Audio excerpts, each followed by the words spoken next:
Let's face it, all that wood and leather and $6,000 audio upgrades are basically a way to make your time in prison more pleasant.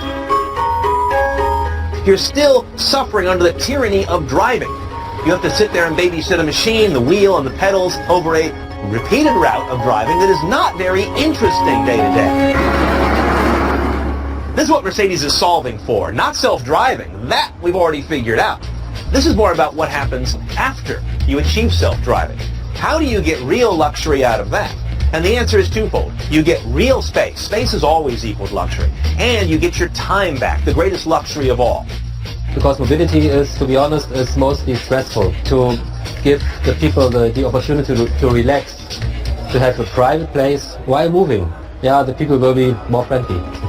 Very simple. Better mood. And the changes in pursuit of that mission are clear even before you enter the F015.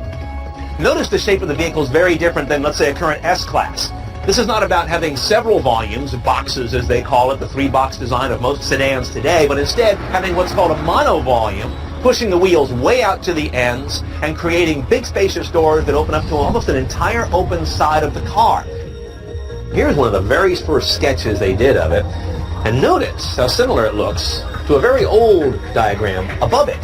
There is an ancient carriage from what, a couple hundred years ago, and notice how it's got some similarities to it. Get rid of incursions from wheel wells, drive shaft tunnels, nearby firewalls, and protrusions where gas tanks or batteries live. And let's give the passengers the prime space all to themselves.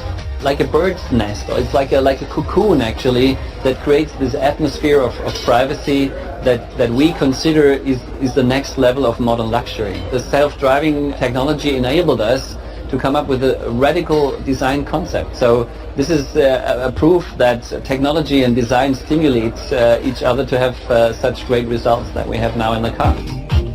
Now here's an example of what it's like to sit in the Mercedes F015. As you can see now, the seats are facing each other. This is what they call lounge mode, as opposed to everyone looking forward and some of them looking at someone else's head. And that kind of communicates that everyone's view is about the drive and where they're going. But again, we're trying to break that tyranny. The lower half of each door in this concept, below the glass, is a large screen that can do a lot of different modes. One of the most important is what they call the guided path mode, and you have several menus under that. One which shows your point on the route when you're going to arrive. There's also a social screen to show you who's around you and who is at your destination. There's a places area, which is kind of a rich POI presentation that is, again, geographically sensitive. Great when you're visiting a new city, right? But this is interesting. Beam cam. This will allow you, with another driver's permission, to actually log into the surround cameras on their F015 and watch their drive. And this is some of the most interesting psychology of all. Here's the drive mode menu. But I have real questions about what the nature of a car's drive mode means when you're not driving. When you aren't connected to shifter, wheel, and pedals, what do sport and dynamic modes deliver anymore? Aren't sporty dynamics from a car that's driving itself actually disruptive and distracting from the peaceful environment you're trying to establish in the cabin in the first place? The face and rump of the F015 are part of a new relationship with others. Along with sensors and lighting, they also include an array of LED indicators that can express what the car knows, sees, and expects from others around it. The cities will become denser and denser. There will be competition about public space. So it will be impossible that we maintain in the cities lanes for everybody. Free lane for everybody and separation and so on. It will become shared. So the machine, the mobile robot, so to say, the car, has to give signs what he's doing. So you have to build up the relationship between the people and the machinery. Well, here we are. This is the F015. Let's go for a ride and see what it's like under its own control and power.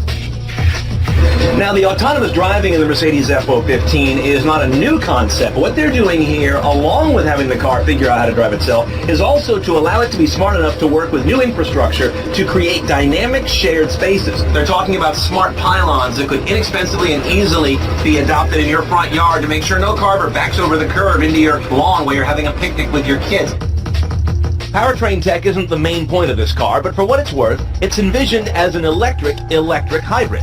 That means it's a hydrogen fuel cell car that generates most electricity on demand from stored hydrogen. But it also has a battery storage system charged by that same fuel cell powertrain or by being plugged in. It all goes out to twin electric motors, one on each rear wheel, with a total predicted range of 680 miles. 560 of those from the hydrogen fuel cell and 125 from the battery stored charge. Even more than what the F015 tells us about itself is what it tells us about the future of automotive design, reorienting interiors from the driving task, taking back time from the tyranny of the commute, redefining the concept of performance, and rethinking how personal cars utilize road space. Please go ahead. More cars driven CNET style. Standing by now at cnetoncars.com. Click on the road.